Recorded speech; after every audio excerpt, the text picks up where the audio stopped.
everyone, welcome in for this a Christmas a day, a horror, a special, the murder of the Lawson family. This horrible tragedy took place December 25th, 1929 in Germanton, in North Carolina, when Charles Davis Lawson murdered his wife and 6 of his 7 children. And with that, let's get into it.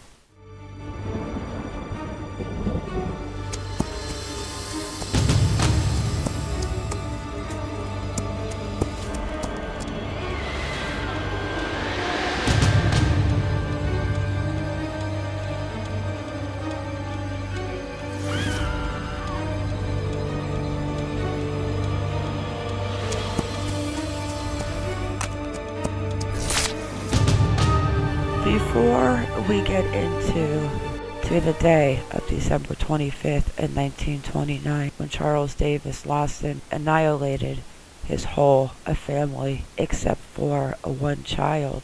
Who is Charles Davis Lawson? He was born May 10th, 1886, an American tobacco farmer from Stokes County in North Carolina, remembered for committing one of the most notorious mass murders in the state's history on Christmas Day in 1929. His wife Fanny, 37, and their children, Marie, 17, Carrie, 12, Maybelle, 7, James, 4, Raymond, 2, and Mary Lou, 4 months old. Let's go to the day that Charles Lawson decided to take out his entire family and then committing suicide by shooting himself on the same day. Charles Lawson's parents were Augustus and Nancy. They lived in an unincorporated community in Lawsonville, about 10 miles from Danbury in North Carolina, and that is where Charles Davis Lawson was born. He married Fanning Mannering,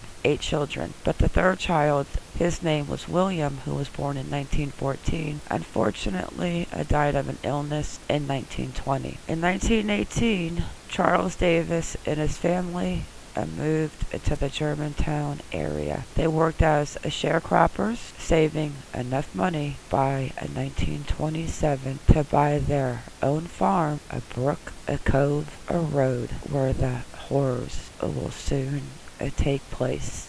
Let's go back a few days before the murder. So Charles took Fanny and their 7 children, Arthur, Marie, Carrie, Maybelle, James, Raymond, and Mary Lou, into town to buy some new clothes and have a family portrait taken.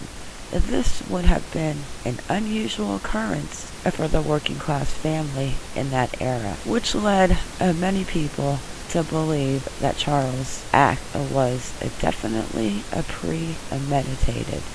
Posthumously, it was speculated that Charles impregnated his eldest daughter, Marie, which was 17 at the time. The Associated Press characterized Charles Lawson as a well-to-do farmer. So 2 years after he buys his farm, takes his family on a shopping spree and gets a family portrait. And we get to the day of the horrible crime. On Christmas Eve in 1929, the day before the murders, Charlie, Fanny, Arthur worked together to renovate the farmhouse. While renovating the rotten timbers they were removing, Charlie was accidentally hit in the forehead with an axe. His family, the neighbors, the town started to notice that his personality had changed after the accident. As Christmas Day dawned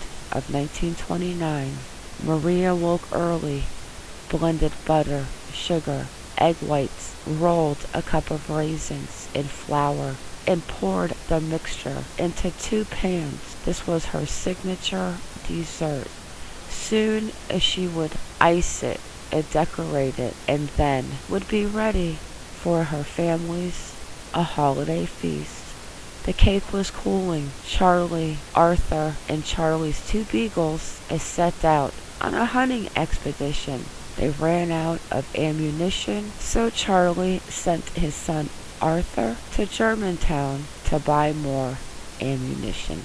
Back at the Lawson farm, while Arthur was out buying ammunition, Marie was finishing up in the kitchen. Her two younger sisters, Carrie and Maybelle, decided to go visit an aunt and an uncle who lived nearby. But what neither of them nor their mother could possibly know that Charlie was waiting by the barn. He shot his daughters, and to make sure that they were dead, bludgeoned them with a hoe handle. Charlie then returned to the house and shot his wife, who was peeling potatoes on the porch. Shoving more shells into his shotgun, he swung open the front door and pulled the trigger, striking Marie. She slumped to the floor in front of the fireplace. He reloaded the shotgun and shot James and Raymond without any hesitation. He bludgeoned